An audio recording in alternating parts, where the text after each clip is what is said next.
ਵਾਹਿਗੁਰੂ ਜੀ ਕਾ ਖਾਲਸਾ ਵਾਹਿਗੁਰੂ ਜੀ ਕੀ ਫਤਿਹ। ਮੈਂ ਤੁਹਾਡੀ ਹੋਸਟ ਨੀਲਮ ਕੌਰ ਤੇ ਮੈਂ TV84 ਦੇ ਸਾਰੇ ਦਰਸ਼ਕਾਂ ਤੇ ਸਰੋਤਿਆਂ ਦਾ ਦਿਲੀ ਸਵਾਗਤ ਕਰਦੀ ਹਾਂ ਪ੍ਰੋਗਰਾਮ ਸੱਚੋ ਸੱਚ ਵਿੱਚ, ਜਿਹੜੇ ਇਸ ਪ੍ਰੋਗਰਾਮ ਨਾਲ ਦੇਸ਼ਾਂ ਵਿਦੇਸ਼ਾਂ ਤੋਂ ਜੁੜ ਚੁੱਕੇ ਨੇ। ਖਾਲਸਾ ਅਫੇਅਰ ਸੈਂਟਰ ਦੇ ਸੰਚਾਲਕ ਡਾਕਟਰ ਅਮਰਜੀਤ ਸਿੰਘ ਜੀ ਰੋਜ਼ਾਨਾ ਦੀ ਤਰ੍ਹਾਂ ਸਟੂਡੀਓ ਵਿੱਚ ਮੇਰੇ ਨਾਲ ਸ਼ਾਮਿਲ ਨੇ। ਆਉਣਾ ਮਿਲ ਕੇ ਅੱਜ ਦੇ ਅਹਿਮ ਇਸ਼ੂਜ਼ ਉੱਪਰ ਉਹਨਾਂ ਤੋਂ ਉਹਨਾਂ ਦਾ ਤਜ਼ੀਆ ਜਾਣਦੇ ਹਾਂ। जी डॉक्टर साहब वाहिगुरू जी का खालसा वाहिगुरू जी की फतेह।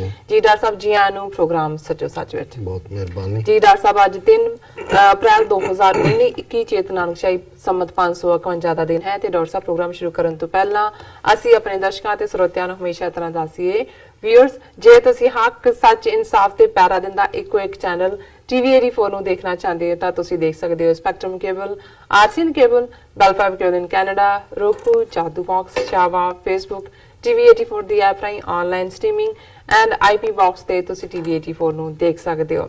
ਵਿਊਅਰਸ, ਜੇ ਤੁਸੀਂ TV84 ਨਾਲ ਜਾਂ ਪ੍ਰੋਗਰਾਮ ਸੱਚੋ ਸੱਚ ਨਾਲ ਫੇਸਬੁੱਕ ਰਾਹੀਂ ਜੁੜੇ ਹੋ ਤਾਂ ਇਸ ਨੂੰ ਵੱਧ ਤੋਂ ਵੱਧ ਲਾਈਕ ਕਰੋ ਤੇ ਸ਼ੇਅਰ ਕਰੋ ਅਤੇ ਨਾਲ ਹੀ YouTube ਤੇ ਸਬਸਕ੍ਰਾਈਬ ਕਰੋ। Thank you so much. So keep watching TV84। ਜੀ ਡਾਕਟਰ ਸਾਹਿਬ, ਆਪਾਂ ਆਪਣੇ ਪ੍ਰੋਗਰਾਮ ਦੀ ਸ਼ੁਰੂਆਤ ਕਰਦੇ ਹਾਂ ਅੱਜ ਦੇ ਪਹਿਲੇ ਅਹਿਮ ਇਸ਼ੂ ਦੇ ਨਾਲ। ਜੀ ਡਾਕਟਰ ਸਾਹਿਬ, ਕੀ ਵਿਚਾਰਾਂ ਨੇ ਤੁਹਾਡੀਆਂ? ਦੇਖੋ, ਸਾਊਥ ਏਸ਼ੀਆ ਦੇ ਵਿੱਚ ਜਿੱਥੇ ਇੱਕ ਪਾਸੇ ਭਾਰਤ ਦੀਆਂ ਚੋਣਾਂ ਜਿਹੜਾ ਇਸ ਵੇਲੇ ਅਹਿਮ ਫੋਕਸ ਹੈ ਜੀ, ਔਰ ਚੋਣ ਰੈਲੀਆਂ ਦੇ ਵਿੱਚ ਵੀ ਜੋ ਆਮ ਪੋਲੀਟੀਸ਼ੀਅਨਸ ਦਾ ਹਾਲ ਹੁੰਦਾ ਹੈ ਵੈਸੇ ਅਕ੍ਰੋਸ ਦਾ ਗਲੋਬ ਹੁੰਦਾ ਹੈ, ਬਿਲਕੁਲ, ਪਰ ਸਾਡੇ ਖਿੱਤੇ 'ਚ ਇਹ ਕਾਫੀ ਡਰਟੀ ਲੈਵਲ ਤੇ ਜਾਂਦਾ ਹੈ, ਕਾਫੀ ਹੇਠਲੇ ਪੱਧਰ ਦੇ ਉੱਤੇ ਜਾਂਦਾ ਹੈ, ਉਹ ਬਰਾਬਰ ਚੱਲ ਰਿਹਾ ਹੈ। ਔਰ ਇਹਦੇ 'ਚ ਵੀ ਕੋਈ ਸ਼ੱਕ ਨਹੀਂ ਕਿ ਜਿੱਥੇ ਭਾਰਤ ਦੇ ਵਿੱਚ ਅਕਸਰ ਅੱਜ ਤੋਂ ਪਹਿਲਾਂ 5 ਸਾਲ ਪਹਿਲਾਂ ਜਾਂ ਈਵਨ ਉਸ ਤੋਂ ਵੀ ਬਿਫੋਰ ਇਹ ਕਲੇਮ ਕੀਤਾ ਜਾਂਦਾ ਸੀ ਕਿ ਜੀ ਦੇਖੋ ਪਾਕਿਸਤਾਨ ਦੇ ਵਿੱਚ ਤਾਂ ਜੋ ਵੀ ਡਿਸਾਈਡ ਕਰਦੀ ਹੈ ਫੌਜ ਕਰਦੀ ਹੈ, ISI ਕਰਦੀ ਹੈ, ਲੇਕਿਨ ਭਾਰਤ ਦੇ ਵਿੱਚ ਸਾਡੀ ਫੌਜ ਜਿਹੜੀ ਹੈ ਉਹ ਬਿਲਕੁਲ ਨਿਊਟਰਲ ਹੈ ਔਰ ਫੌਜ ਦੀ ਕੋਈ ਦਖਲਅੰਦਾਜ਼ੀ ਨਹੀਂ ਸਿਆਸੀ ਫੈਸਲਿਆਂ ਦੇ ਵਿੱਚ, ਔਰ ਫੌਜ ਬਿਲਕੁਲ ਸੈਕੂਲਰ ਹੈ। ਹਾਲਾਂਕਿ ਇਹ ਵੀ ਜਿਹੜੀ ਸਟੇਟਮੈਂਟ ਦਿੱਤੀ ਜਾਂਦੀ ਸੀ ਇਹ ਕੋਈ ਬਹੁਤੀ ਦਰੁਸਤ ਸਟੇਟਮੈਂਟ ਨਹੀਂ ਸੀ, ਕਿਉਂਕਿ ਜਦੋਂ ਤੁਸੀਂ ਕੁਝ ਵਾਕਿਆਂ ਨੂੰ ਦੇਖਦੇ ਹੋ ਕਿ ਵੀ ਕਿਵੇਂ ਜਿਹੜਾ ਫਾਈਨਲ ਫੈਸਲਾ ਹੈ ਉਹ ਫੌਜੀ ਜਰਨੈਲਾਂ ਨੇ ਕੀਤਾ ਔਰ ਜਿਹੜਾ ਪੋਲੀਟੀਕਲੀ ਜੇ ਉਹ ਕੁਝ ਕਰਨਾ ਵੀ ਚਾਹੁੰਦੇ ਸੀ ਤਾਂ ਨਹੀਂ ਕਰ ਪਾਏ। ਜਿਵੇਂ ਅਕਸਰ ਇਹ ਗੱਲ ਕਹੀ ਜਾਂਦੀ ਹੈ ਕਿ ਜੀ ਬੇਨਜ਼ੀਰ ਭੁੱਟੋ ਜਦੋਂ ਪ੍ਰਾਈਮ ਮਿਨਿਸਟਰ ਬਣੇ ਉਦੋਂ ਰਾਜੀਵ ਗਾਂਧੀ ਪ੍ਰਾਈਮ ਮਿਨਿਸਟਰ ਸੀ ਔਰ ਉਹਨਾਂ ਦਾ ਇਸ ਗੱਲ ਦੇ ਉੱਤੇ ਸਮਝੌਤਾ ਹੋਇਆ ਕਿ ਕਿਉਂਕਿ ਖਾਲਿਸਤਾਨ ਦੀ ਆਜ਼ਾਦੀ ਦੀ ਤਹਿਰੀਕ ਪੂਰੇ ਜੋਬਨ ਦੇ ਉੱਤੇ ਸੀ, ਪੰਜਾਬ ਦੇ ਵਿੱਚ ਸੈਂਕੜਿਆਂ ਨੌਜਵਾਨ ਸਿੱਖ ਨੌਜਵਾਨ ਭਾਰਤੀ ਫੌਜ ਨੂੰ ਜਿਹੜਾ ਉਹਨਾਂ ਦੇ ਦੰਦ ਖੱਟੇ ਕਰ ਰਹੇ ਸੀ ਔਰ ਉਦੋਂ ਇਹ ਮੰਨਿਆ ਜਾਂਦਾ ਸੀ ਕਿ ਵੀ ਪੰਜਾਬ ਦੇ ਵਿੱਚ ਭਾਰਤੀ ਹਕੂਮਤ ਦੀ ਰਿਟ ਨਹੀਂ ਚੱਲਦੀ। ਔਰ ਰਾਜੀਵ ਗਾਂਧੀ ਜਿਹੜਾ ਸਿੱਖ ਨਸਲਕੁਸ਼ੀ ਲਈ ਜ਼ਿੰਮੇਵਾਰ ਸੀ ਨਵੰਬਰ 84 ਦੀ, ਔਰ ਉਹਨਾਂ ਨੇ ਜਿਸ ਅੰਦਾਜ਼ ਦੇ ਵਿੱਚ ਪੰਜਾਬ ਦੇ ਵਿੱਚ ਲਗਾਤਾਰ ਗਵਰਨਰ ਰੂਲ ਔਰ ਸਾਰੇ ਮੇਸ਼ਰ ਜਿਹੜੇ ਵੀ ਕਾਨੂੰਨ ਅੱਜ ਅਸੀਂ ਦੇਖਦੇ ਹਾਂ ਕਸ਼ਮੀਰ ਦੇ ਵਿੱਚ ਅਪਲਾਈ ਕੀਤੇ ਜਾ ਰਹੇ ਨੇ ਜਾਂ ਨਾਰਥ ਈਸਟ ਦੇ ਵਿੱਚ, ਔਰ ਜੋ ਟੈਕਨੀਕਸ ਜੋ ਟੈਕਟਿਕਸ ਉਹ ਭਾਵੇਂ ਫੇਕ ਐਨਕਾਊਂਟਰ ਨੇ ਜਾਂ ਉੱਥੇ ਕਸ਼ਮੀਰ 'ਚ ਹੁਣ ਮਾਸ ਗ੍ਰੇਵਸ ਨੇ, ਇਧਰ ਮਾਸ ਕ੍ਰੀਮੇਸ਼ਨ ਸੀ, ਉਵੇਂ ਹੀ ਬਲੈਕ ਕੈਟਸ, ਉਹੀ ਇਨਫਾਰਮਰਸ ਦਾ ਸੈੱਟ, ਉਹ ਸਾਰੇ ਹੀ ਜਿਹੜਾ ਪੰਜਾਬ 'ਚ ਇਹਦੇ ਬਾਵਜੂਦ ਖਾਲਿਸਤਾਨ ਦੀ ਲਹਿਰ ਜਿਹੜੀ ਹੈ ਬੜੀ ਤੇਜ਼ੀ ਨਾਲ ਅੱਗੇ ਵੱਲ ਵੱਧ ਰਹੀ ਸੀ।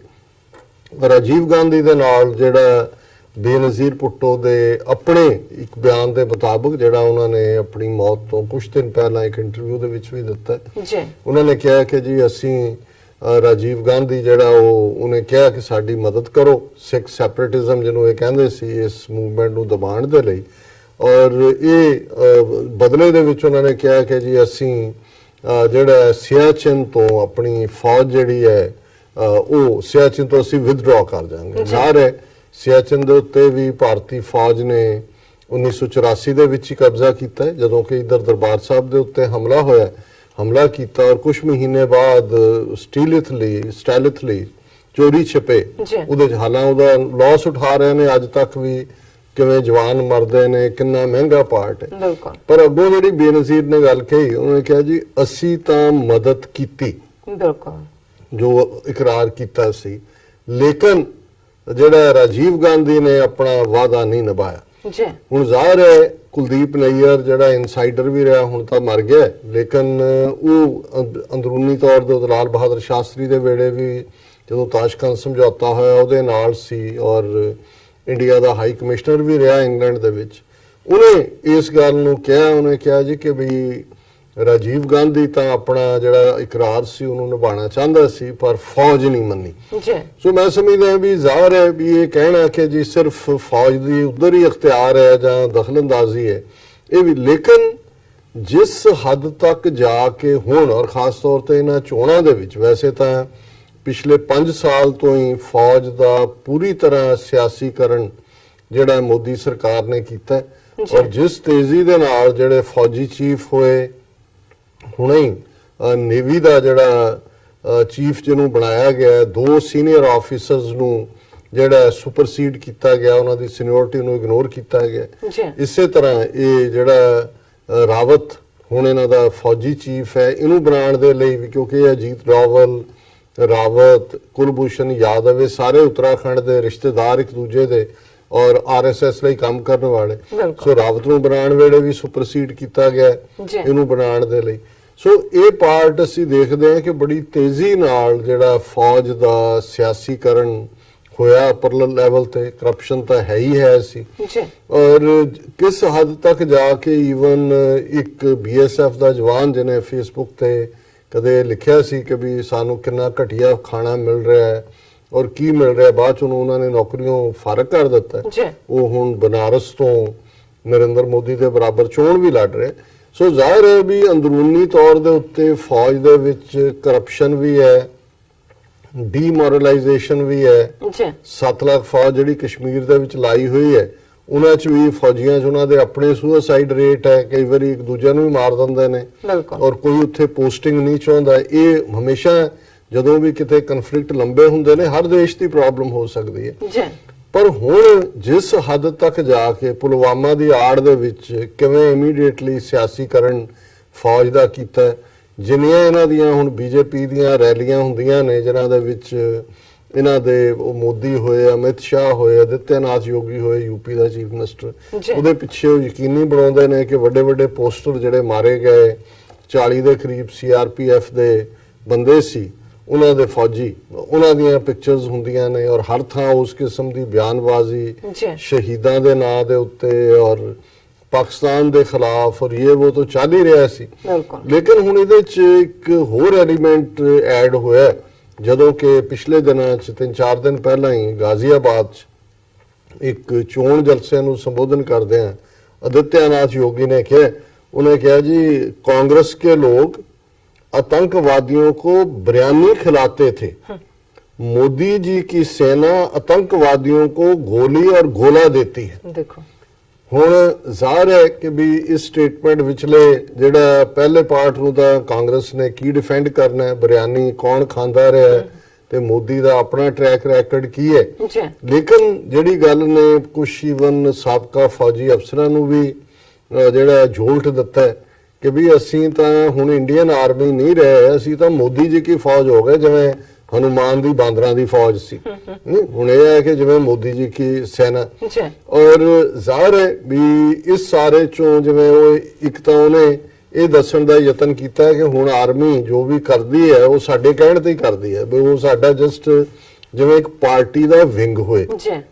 ਦੂਸਰਾ ਉਹਨੇ ਇਹ ਕਹਿਣ ਦੀ ਕੋਸ਼ਿਸ਼ ਕੀਤੀ ਕਿ ਜਿਵੇਂ ਅਸੀਂ ਬਹੁਤ ਕਾਮਯਾਬ ਹੋਏ ਹਾਂ, ਸਾਡੀ ਜਿਹੜੀ ਆਰਮੀ ਰਾਹੀਂ ਜਿਹੜੀ ਸਾਡੀ ਐਗਰੈਸਿਵ ਅਟੈਕਿੰਗ ਲਾਈਨ ਹੈ ਉਹ ਬੜੀ ਸਕਸੈਸਫੁਲ ਹੈ। ਸੋ ਜ਼ਾਹਿਰ ਹੈ ਵੀ ਇਸ ਦੇ ਉੱਤੇ ਈਵਨ ਜਿਹੜੇ ਫੌਜੀ ਰਿਟਾਇਰਡ ਨੇ ਸਰਵਿੰਗ ਤਾਂ ਬਿਆਨਬਾਜ਼ੀ ਕਰ ਨਹੀਂ ਸਕਦੇ, ਉਹਨਾਂ ਦੇ ਆਉਣ ਤੋਂ ਬਾਅਦ ਅੱਜ ਵੀਕੇ ਸਿੰਘ ਜਿਹੜਾ ਖੁਦ ਇੱਕ ਫਰਾਡੀਆ ਜਿਹਾ ਜਰਨਲ ਰਿਹਾ, ਝੂਠੀ ਉਹਨੇ ਆਪਣੀ ਉਮਰ ਵੀ ਭਰੀ ਹੋਈ ਸੀ, ਫਿਰ ਹੋਰ ਮੰਗਦਾ ਸੀ ਆਰਮੀ 'ਚ ਵਕਤ, ਪਰ ਸੁਪਰੀਮ ਕੋਰਟ ਨੇ ਕਿਹਾ ਨਹੀਂ ਇਹ ਤੇਰੀ ਜਿਹੜੀ ਪਹਿਲੀ ਲਿਖੀ ਹੋਈ ਉਮਰ ਹੈ ਉਹੀ ਠੀਕ ਹੈ। ਸੋ ਉਹਨੇ ਹੁਣ BBC ਨੂੰ ਇੱਕ ਇੰਟਰਵਿਊ 'ਚ ਇਹ ਕਿਹਾ ਕਿ ਜੀ ਨਹੀਂ ਜਿਹੜਾ ਕੋਈ ਇਹ ਕਹਿੰਦਾ, ਔਰ ਉਹ ਜਦੋਂ ਗਾਜ਼ੀਆਬਾਦ 'ਚ ਗਿਆ ਵੀ ਇਹਦੀ ਕਨਸਟੀਚੁਐਂਸੀ 'ਚ ਆਦਿੱਤਿਆਨਾਥ ਯੋਗੀ ਨੇ ਕਿਹਾ, ਪਰ ਉਹਨੇ ਕਿਹਾ ਜੀ ਦੇਖੋ ਇਹ ਜਿਹੜਾ ਵੀ ਕੋਈ ਇਸ ਕਿਸਮ ਦੀ ਗੱਲ ਕਹਿੰਦਾ ਉਹ ਦੇਸ਼ ਧਰੋਹੀ ਹੈ। ਹੁਣ ਜ਼ਾਹਿਰ ਹੈ ਵੀ ਇੱਕ ਪਾਸੇ ਤਾਂ ਇਹ ਆਪ ਕਨਫਿਊਜ਼ਡ ਵੀ ਨੇ, ਲੋਕਾਂ ਨੂੰ ਵੀ ਕਨਫਿਊਜ਼ ਕਰ ਰਹੇ ਨੇ, ਲੇਕਿਨ ਮੇਰੇ ਇਹ ਦੋਨੋਂ ਹੀ ਦੇਖਣ ਤੋਂ ਬਾਅਦ ਵੀ ਇਸ ਵੇਲੇ ਡਿਬੇਟ ਚੱਲ ਰਹੀ ਹੈ ਕਿ ਫੌਜ ਕਿਹਦੀ ਹੈ, ਮੋਦੀ ਜੀ ਕੀ ਹੈ ਕਿ ਇੰਡੀਆ ਦੀ ਹੈ। ਜੀ ਪਰ ਮੈਨੂੰ ਇਹ ਲੱਗਾ, ਮੈਂ ਕਿਹਾ ਜੀ ਇਹ ਜਿਹੜੀ ਗੋਲੀ ਔਰ ਗੋਲਾ ਦੇਣ ਵਾਲੀ ਫੌਜ ਹੈ ਜਾਂ ਇੰਡੀਅਨ ਆਰਮੀ ਦੀ ਤੁਸੀਂ ਕੁੱਲ ਮਿਲਾ ਕੇ ਮੋਦੀ ਟੈਨਿਓਰ ਚ ਤਾਂ 5 ਸਾਲ ਚ ਸਾਹਮਣੇ ਕੀ ਆਇਆ ਇਹ ਬਿਲਕੁਲ ਕਲੀਅਰ ਹੀ ਹੈ ਵੀ ਕਿੱਥੇ ਖਲੋਤੀ ਹੈ ਇਹਨਾਂ ਦੀ ਫੌਜ। ਜੀ ਲੇਕਿਨ ਉਸ ਤੋਂ ਪਹਿਲਾਂ ਵੀ ਇਹਦੇ 'ਚ ਕੋਈ ਸ਼ੱਕ ਨਹੀਂ ਹੈ ਕਿ ਜਦੋਂ ਅਸੀਂ ਵਰਲਡ ਵਾਰਸ ਦੀ ਗੱਲ ਕਰਦੇ ਹਾਂ, first world war, second world war, ਉਦੋਂ ਜਿਹੜੇ ਵੀ ਉਹਦੇ 'ਚ ਸਨ, ਭਾਵੇਂ ਵੱਡੀ ਗਿਣਤੀ ਸਿੱਖ ਸੋਲਜਰ ਵੀ ਸਨ, ਜਾਂ ਅੱਜ ਜਦੋਂ ਅਸੀਂ ਪਾਕਿਸਤਾਨ ਵੱਲ ਦੇਖਦੇ ਹਾਂ, ਜਿਹੜਾ ਪੰਜਾਬ ਦਾ ਖਿੱਤਾ ਹੈ ਪਾਕਿਸਤਾਨ 'ਚ, ਜਾਂ ਜਿਹੜੀ ਪਠਾਨ ਬੈਲਟਸ ਦੇ ਵਿੱਚੋਂ ਵੀ ਵੱਡੀ ਗਿਣਤੀ 'ਚ ਭਰਤੀ ਹੁੰਦੀ ਸੀ, ਉਹ ਲੜਦੇ ਰਹੇ। ਪਰ ਜ਼ਾਹਰ ਹੈ ਵੀ ਉਹਨਾਂ ਦੀ ਲੜਾਈ ਤਾਂ ਜਿਹੜੀ ਹੈ ਉਹ ਅੰਗਰੇਜ਼ਾਂ ਦੀ ਲੜਾਈ ਸੀ। ਉਹ ਜਿੱਥੇ ਮਰਜ਼ੀ ਉਹਨਾਂ ਨੂੰ ਲਾ ਦਿੰਦੇ ਸੀ। ਅਫਸਰ ਮੋਸਟਲੀ ਜਿਹੜੇ ਨੇ ਲੀਡਿੰਗ ਜਿਹੜੇ ਨੇ ਉਹ ਅੰਗਰੇਜ਼ ਅਫਸਰ ਹੀ ਹੁੰਦੇ ਸੀ, ਨੀਤੀ ਵੀ ਉਹਨਾਂ ਦੀ ਹੁੰਦੀ ਸੀ। ਇਹ ਆਪਣੇ ਜਿਹੜਾ ਇਹਨਾਂ ਦੀ ਟ੍ਰੇਨਿੰਗ ਸੀ ਕਿ ਭਾਈ ਜਿਹੜਾ ਆਪਣੀ ਨਮਕ ਹਲਾਲੀ ਕਰਨੀ ਹੈ ਕਿ ਭਾਈ ਫੌਜ ਦੀ ਤਨਖਾਹ ਲੈ ਰਹੇ ਆ, ਅਸੀਂ ਲੜਾਂਗੇ ਮਰਾਂਗੇ। ਉਹ ਤਾਂ ਮਰਦੇ ਰਹੇ, ਉਹਨਾਂ ਨੂੰ ਚੱਕਰ ਮਿਲ ਗਏ ਜਾਂ ਉਹਨਾਂ ਨੂੰ ਅਵਾਰਡ ਮਿਲ ਗਏ ਜਾਂ ਦੂਸਰਾ, ਇਹ ਬਿਸਾਈਡਸ ਦਾ ਪੁਆਇੰਟ ਹੈ। ਪਰ ਇਹਦੇ 'ਚ ਕੋਈ ਸ਼ੱਕ ਨਹੀਂ ਹੈ ਕਿ ਉਹਨਾਂ ਨੇ ਤਾਂ ਜਿਹੜੇ ਉੱਥੋਂ ਵਾਲੇ ਨੇਟਿਵ ਜਾਂ ਦੇਸੀ ਸੋਲਜਰ ਸੀ ਉਹ ਐਜ਼ ਏ ਮਰਸਨਰੀ ਇਸਤੇਮਾਲ ਕੀਤੇ, ਪਹਾੜੇ ਦੇ ਟੱਟੂ।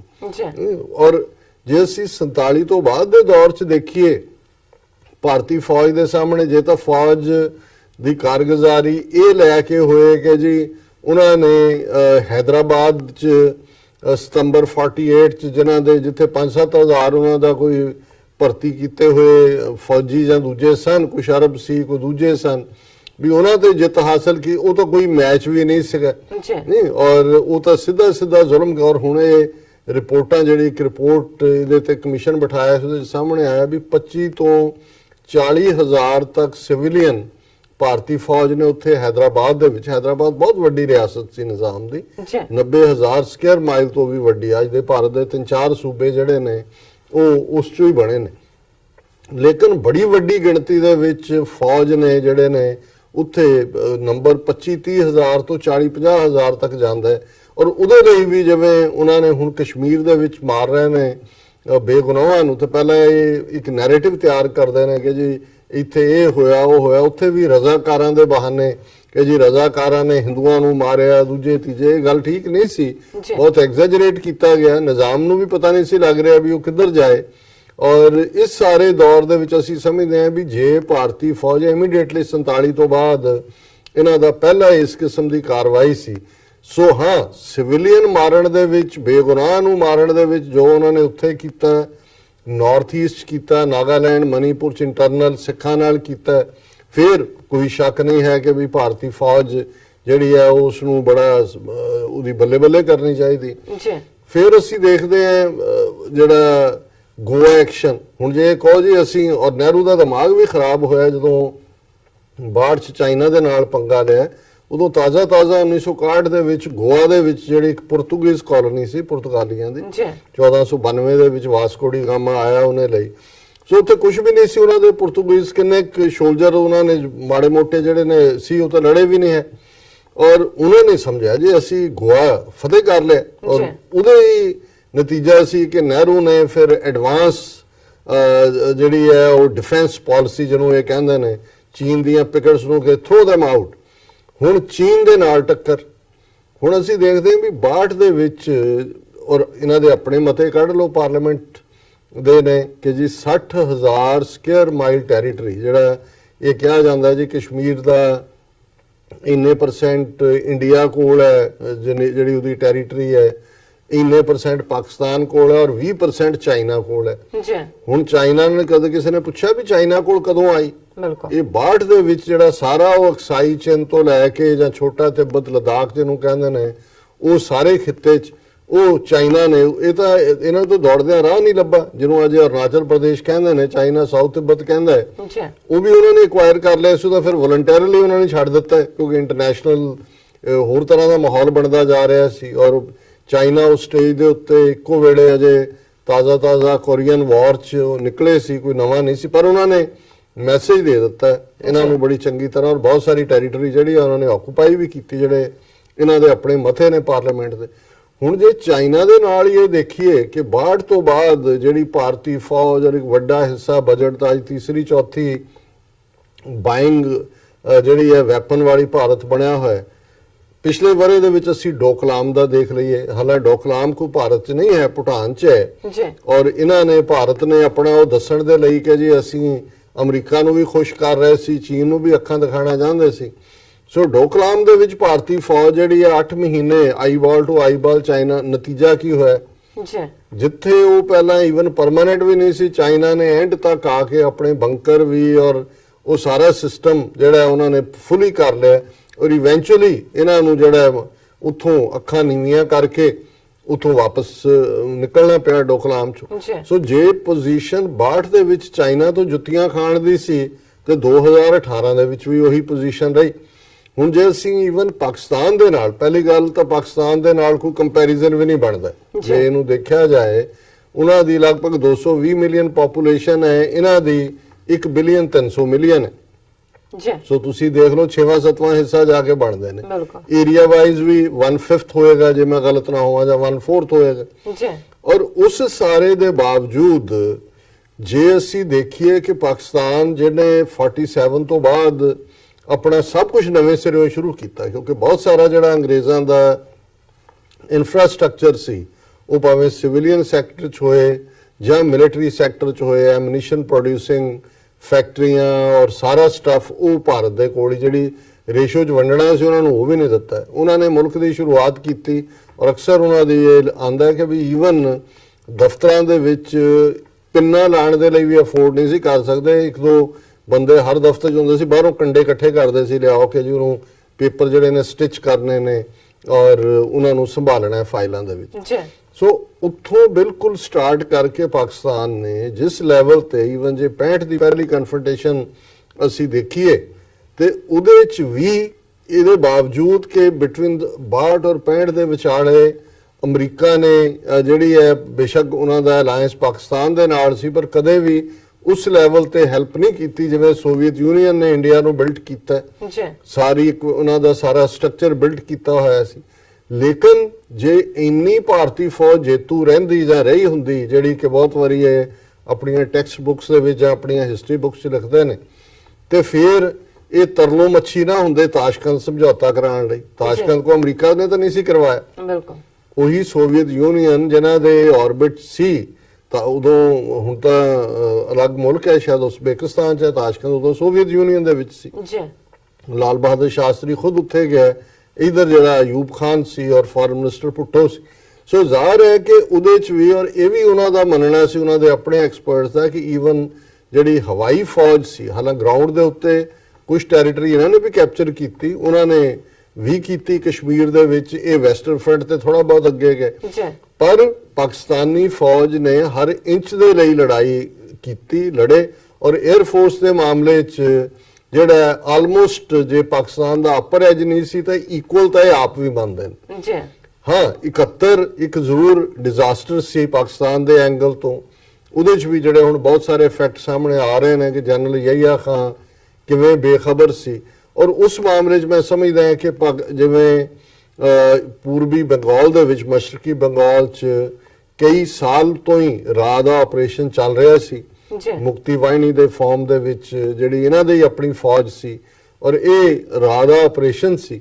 ਔਰ ਉਸ ਸਾਰੇ ਪੀਰੀਅਡ 'ਚ ਕਿਉਂਕਿ 71 ਦੇ ਪਹੁੰਚਣ ਤੋਂ ਪਹਿਲਾਂ ਜ਼ਾਹਰ ਹੈ ਬੰਗਲਾਦੇਸ਼ ਦੇ ਵਿੱਚ ਜਿਹੜਾ ਬਾਅਦ 'ਚ ਬੰਗਲਾਦੇਸ਼ ਬਣਿਆ, ਸ਼ੇਖ ਮੁਜੀਬੁਰ ਰਹਿਮਾਨ ਔਰ ਉਹਨਾਂ ਦੀ ਜਿਹੜੀ ਹੈ ਅਵਾਮੀ ਲੀਗ, ਉਹਨਾਂ ਦਾ ਇੱਕ ਆਪਣਾ ਏਜੰਡਾ ਸੀ। ਔਰ ਇਧਰ ਜਿਹੜਾ ਵੈਸਟ ਪੰਜਾਬ ਦੇ ਵਿੱਚ ਜਾਂ ਵੈਸਟ ਪਾਕਿਸਤਾਨ ਦੇ ਵਿੱਚ ਉਹ ਸੈਂਸਿਟੀਵਿਟੀਜ਼ ਨਹੀਂ ਸੀ ਥਰੂ ਆਊਟ ਪੋਸਟ 47, ਜਿਹਦੇ 'ਚ ਕਿ ਬੰਗਾਲੀ ਉਹਦੇ 'ਚ ਆਪਣੇ ਆਪ ਨੂੰ ਅਕਮੋਡੇਟਿਵ ਸਮਝਦੇ। ਲੇਕਿਨ ਇਹਦੇ 'ਚ ਕੋਈ ਸ਼ੱਕ ਨਹੀਂ ਹੈ ਕਿ ਵੀ ਤੁਸੀਂ 1000 ਮੀਲ ਦੂਰ ਜਿੱਥੇ ਤੁਸੀਂ ਤੁਹਾਨੂੰ ਕੱਟ ਆਫ ਕੀਤਾ ਹੋਇਆ ਸਾਰੇ ਪਾਸਿਓਂ, ਔਰ ਕੋਈ ਵੈਲ ਪਲਾਨਡ ਨਾ ਹੋਣਾ ਇਹਨਾਂ ਦਾ, ਉਹ ਜ਼ਰੂਰ ਉਹਨਾਂ ਨੇ, ਭਾਰਤ ਨੇ ਮੁਲਕ ਨੂੰ ਵੀ ਤੋੜਿਆ। ਔਰ ਇਹ ਜਿਹੜੀ ਹੈ ਉਹਨਾਂ ਦੇ 90,000 ਪਲੱਸ ਸੋਲਜਰ ਔਰ ਜਿਹੜਾ ਦੂਸਰਾ employees and civilian ਵੀ, ਉਹ ਉਹਨਾਂ ਨੇ prisoners of war ਲਏ। ਉਹਨੂੰ ਜੇ इंदिरा गांधी ने और 1000 साल की गुलामी का बदला ले लिया, ये उन्होंने ज़हनीत सी। ਜੀ ਪਰ ਅਸੀਂ ਉਸ ਤੋਂ ਬਾਅਦ ਲਗਾਤਾਰਤਾ ਦੇ ਨਾਲ ਦੇਖਦੇ ਹਾਂ ਕਿ ਫਿਰ ਭਾਰਤ ਦਾ ਇਹ ਆਪਣਾ ਹੰਕਾਰ ਜਿਸ ਲੈਵਲ ਤੇ ਜਾ ਕੇ 74 ਚ ਪਹਿਲਾ ਐਟੋਮਿਕ ਧਮਾਕਾ ਕਰਕੇ ਐਟੋਮਿਕ ਪਾਵਰ ਆਪਣੇ ਆਪ ਨੂੰ ਐਲਾਨਿਆ, ਵਾਜਪਾਈ ਦੇ ਵੇਲੇ ਤੱਕ ਪਹੁੰਚਦੇ 98 ਦੇ ਵਿੱਚ ਨਿਊਕਲੀਅਰ ਧਮਾਕੇ, ਜੀ ਔਰ ਪਾਕਿਸਤਾਨ ਨੇ ਜਵਾਬੀ ਕਰਕੇ ਨਿਊਕਲੀਅਰ ਪਾਵਰ, ਫਿਰ ਜਦੋਂ ਨਿਊਕਲੀਅਰ ਬਣ ਗਏ ਫਿਰ ਤਾਂ ਕੋਈ ਫੌਜੀ ਤਾਕਤ ਵੱਧ ਜਾਂ ਘੱਟ, ਬੰਦੂਕਾਂ ਕਿਹਦੇ ਕੋਲ ਜ਼ਿਆਦਾ ਹੈ ਤੇ ਜਹਾਜ਼ ਇਹ ਰਹਿੰਦਾ ਹੀ, ਫਿਰ ਤਾਂ ਨਿਊਕਲੀਅਰ ਆਪਣੇ ਆਪ 'ਚ ਇਕੁਅਲਾਈਜ਼ਰ ਜੀ। ਹੈ। ਪਰ ਉਸ ਤੋਂ ਇੱਕਦਮ ਬਾਅਦ 1999 ਦੇ ਵਿੱਚ ਜਿਹੜਾ ਪਹਿਲਾ ਕਾਰਗਿਲ ਦੇ ਵਿੱਚ ਕਨਫਲਿਕਟ ਹੁੰਦਾ ਹੈ, ਇਹਨਾਂ ਦਾ ਕੀ ਹਾਲ ਹੋਇਆ, ਕਿੰਨਾ ਵੱਡੇ ਲਾਸਿਸ ਹੋਏ। ਜੀ। ਇਹ ਠੀਕ ਹੈ ਪਾਕਿਸਤਾਨ ਦੇ ਵਿੱਚ ਵੀ ਕਈ ਜਿਹੜੇ ਉਹਨਾਂ ਦੇ ਐਨਾਲਿਸਟ ਨੇ ਜਾਂ ਦੂਜੇ ਨੇ ਕਈ ਵਾਰ ਕਾਰਗਿਲ ਨੂੰ ਮੁਸ਼ਰਫ ਨੇ ਕਰਾਤਾ ਡਿਫੀਟ, ਮੈਂ ਸਮਝਦਾ ਵੀ ਨਹੀਂ। 65 ਔਰ 71 ਦੇ ਪੀਰੀਅਡ 'ਚ ਜਦੋਂ ਵੀ ਕੋਈ ਟਕਰਾਅ ਦੀ ਲਾਈਨ ਹੁੰਦੀ ਸੀ, ਕਿਉਂਕਿ ਕਸ਼ਮੀਰ ਡਿਸਪਿਊਟਡ ਟੈਰੀਟਰੀ, ਇਹ ਵੈਸਟਰਨ ਬਾਰਡਰ ਖੋਲ ਦਿੰਦੇ ਸੀ ਕਿਉਂਕਿ ਪੰਜਾਬ ਜਿਹਦੇ ਪਾਸਿਓਂ ਪਾਕਿਸਤਾਨ ਡਿਸਐਡਵਾਂਟੇਜ ਤੇ ਹੈ ਜਿਓਗ੍ਰਾਫਿਕਲੀ।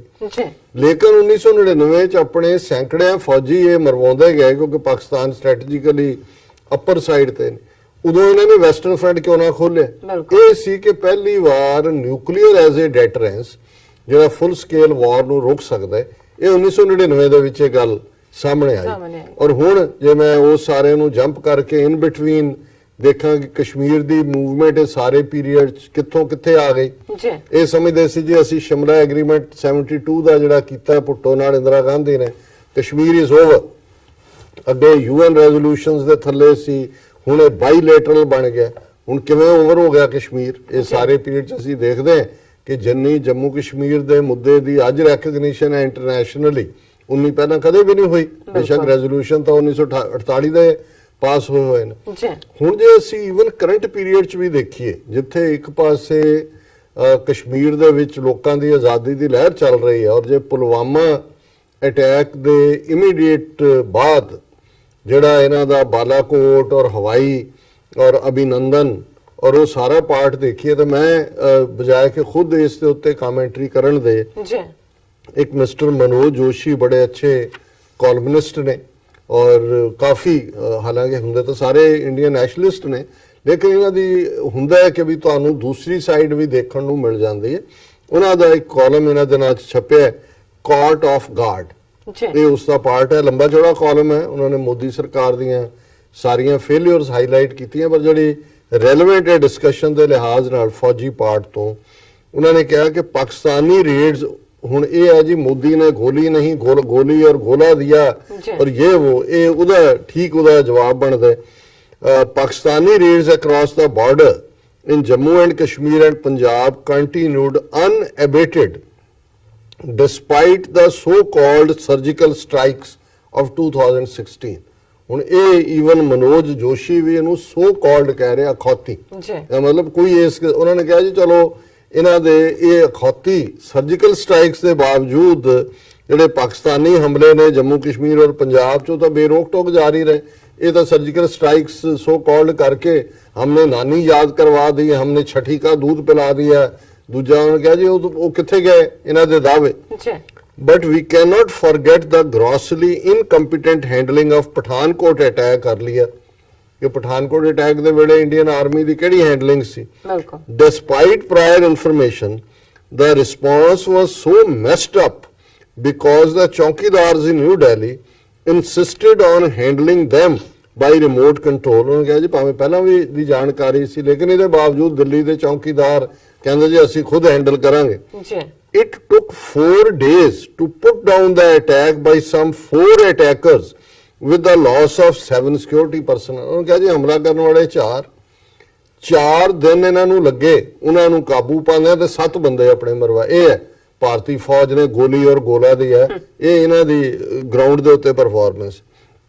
And despite the strikes, attacks from across the border continued। ਇਹਦੇ ਬਾਵਜੂਦ ਜਿਹੜੇ ਨੇ ਹਮਲੇ ਜਾਰੀ ਰਹੇ। Nagrota 2016, Pulwama 2017, ਸੰਜੂਵਾਨ 2018 and then earlier this year again in Pulwama. ਇੱਕ ਪੁਲਵਾਮਾ ਤੇ 2017 ਚ ਵੀ ਹੋਇਆ ਸੀ। ਹੋ ਗਿਆ ਜੀ ਚੌਥਾ ਜਿਹੜਾ ਇਹ ਸਾਹਮਣੇ ਆ ਗਿਆ। The recent events relating to Balakot and aerial clash too does not quite gel with the excessive self-praise that ਚੌਕੀਦਾਰਸ have heaped on themselves। ਉਹਨਾਂ ਨੇ ਕਿਹਾ ਜੀ ਇਹ ਜਿਹੜਾ ਬਾਲਾਕੋਟ ਔਰ ਜਿਹੜਾ ਹਵਾਈ ਟਕਰਾਅ ਹੋਇਆ ਹੈ, ਉਹਦੇ 'ਚ ਜੋ ਇਹ ਹੁਣ ਆਪਣੀ ਪਿੱਠ ਤੇ ਆਪ ਥਾਪੀ ਦੇ ਰਹੇ ਨੇ, ਤੇ ਜੋ ਐਕਚੁਅਲੀ ਹੋਇਆ ਹੈ, ਉਹ ਇੱਕ ਦੂਜੇ ਨਾਲ ਮੇਲ ਨਹੀਂ ਖਾਂਦਾ ਹੈ। ਜੀ While the Air Force strike was well conceived and executed, the aerial encounter was hardly an Indian victory as is being made out। ਉਹਨੇ ਕਿਹਾ ਜੀ ਚਲੋ ਹਵਾਈ ਹਮਲਾ ਤਾਂ ਹੋ ਗਿਆ, ਪਰ ਇਹ ਜਿਹੜੀ ਹਵਾਈ ਟੱਕਰ ਹੈ, ਇਹ ਜਿਹੜੀ ਆਪਣੀ ਜਿੱਤ ਦੱਸ ਰਹੇ ਨੇ ਫੌਜ ਦੇ, ਇਹ ਹੈ ਨਹੀਂ, ਇਵੇਂ ਹੋਇਆ ਨਹੀਂ ਹੈ। We lost one MiG-21 and an officer prisoner to Pakistanis। ਅਸੀਂ ਇੱਕ MiG-21 ਗਵਾਇਆ, ਇੱਕ ਜਿਹੜਾ ਪਾਇਲਟ ਆਫੀਸਰ ਜਿਹੜਾ ਹੈ ਉਹ ਉਹਨਾਂ ਦਾ ਜੰਗੀ ਕੈਦੀ ਬਣਿਆ। ਜੀ another Mi-17 helicopter and 6 personnel abroad what was called friendly fire। ਇਹ ਹੁਣ ਆਪ ਹੀ ਕਹਿ ਰਹੇ ਨੇ ਜੀ friendly fire ਵੀ ਸਾਡੇ ਨਾਲ ਹੀ ਡਿੱਗਿਆ, ਨਹੀਂ ਇਹ ਵੀ ਉਹਨਾਂ ਨੇ ਹੀ ਡਿੱਗਿਆ। ਉਹਨੇ ਕਿਹਾ ਜੀ ਮਿਗ ਵੀ ਗਵਾਇਆ, ਪਾਇਲਟ ਵੀ ਇੱਕ ਪ੍ਰਿਜ਼ਨਰ ਬਣਾਇਆ, ਔਰ Mi-17 ਹੈਲੀਕਾਪਟਰ ਜਿਹੜਾ ਉਹ ਵੀ ਡਿੱਗਿਆ, ਜਿਹਦੇ 6 ਜਿਹੜੇ ਨੇ ਉਹ ਹੋਰ ਵੀ ਮਾਰੇ ਗਏ। Now in the fog of war this happens, but not the fact that Indian fighters lacked the equipment or weapons to deal effectively with the Pakistani terror। ਉਹਨੇ ਕਿਹਾ ਜੀ ਸਭ ਹੋਇਆ ਇਸ ਲਈ ਨਹੀਂ ਕਿ ਜੀ ਭਾਰਤ ਦੇ ਕੋਲ ਚੰਗੀ ਇਕਵਿਪਮੈਂਟ ਨਹੀਂ ਜਾਂ ਵੈਪਨ ਨਹੀਂ, ਜਿਵੇਂ ਮੋਦੀ ਸਰਕਾਰ ਨੇ ਸੁਪਰੀਮ ਕੋਰਟ 'ਚ ਕਿਹਾ ਜੀ ਰਫੇਲ ਸਾਨੂੰ ਇਸ ਲਈ ਚਾਹੀਦੇ ਨੇ। ਦੇਖੋ ਪਾਕਿਸਤਾਨ ਦੇ ਕੋਲ ਇਹ ਸੀ, ਜੇ ਸਾਡੇ ਕੋਲ ਰਫੇਲ ਹੁੰਦੇ ਤੇ ਅਸੀਂ ਬਹੁਤ ਵਧੀਆ ਮੁਕਾਬਲਾ ਕਰਨਾ ਸੀ। ਸੋ ਉਹਦੇ 'ਚ ਵੀ ਮੰਨ ਗਏ ਕਿ ਭਾਈ ਸਾਨੂੰ ਕੁੱਟ ਪਈ ਹੈ। ਉਹਨਾਂ ਨੇ ਕਿਹਾ ਜੀ ਇਹ ਇਸ਼ੂ ਨਹੀਂ ਹੈ ਕਿਉਂਕਿ ਇਹਨਾਂ ਦੇ ਕੋਲ ਕਿ ਵੀ ਇਕਵਿਪਮੈਂਟ ਜਾਂ ਦੂਜਾ ਨਹੀਂ ਹੈ। ਔਰ who can we blame for this if not the ਚੌਕੀਦਾਰਸ who said they would be guarding the national turf better than the team before them। ਉਹਨੇ ਕਿਹਾ ਜੀ ਆ ਜਿਹੜੇ ਚੌਕੀਦਾਰ ਬਣੇ ਹੋਏ ਨੇ ਜਿਨ੍ਹਾਂ ਨੇ ਇਹ ਬੇਇੱਜ਼ਤੀ ਕਰਵਾਈ ਹੈ, ਇਹ ਜੇ ਜ਼ਿੰਮੇਵਾਰ ਨਹੀਂ ਤਾਂ ਹੋਰ ਕੌਣ ਹੋਣਗੇ ਜਿਨ੍ਹਾਂ ਨੇ ਇਹ ਕਿਹਾ ਸੀ ਕਿ ਜੀ ਅਸੀਂ ਦੇਸ਼ ਨੂੰ ਬੈਟਰ ਗਾਰਡ ਕਰਾਂਗੇ। ਸੋ ਇਹ ਹੁਣ ਉਹਨਾਂ ਦਾ ਪੱਤਰਕਾਰ ਹੈ, ਨਾ ਕੋਈ ਸਿੱਖ ਹੈ ਨਾ ਕੋਈ ਪਾਕਿਸਤਾਨੀ ਹੈ, ਜਿਹਨੇ ਇਹ ਕਿਹਾ।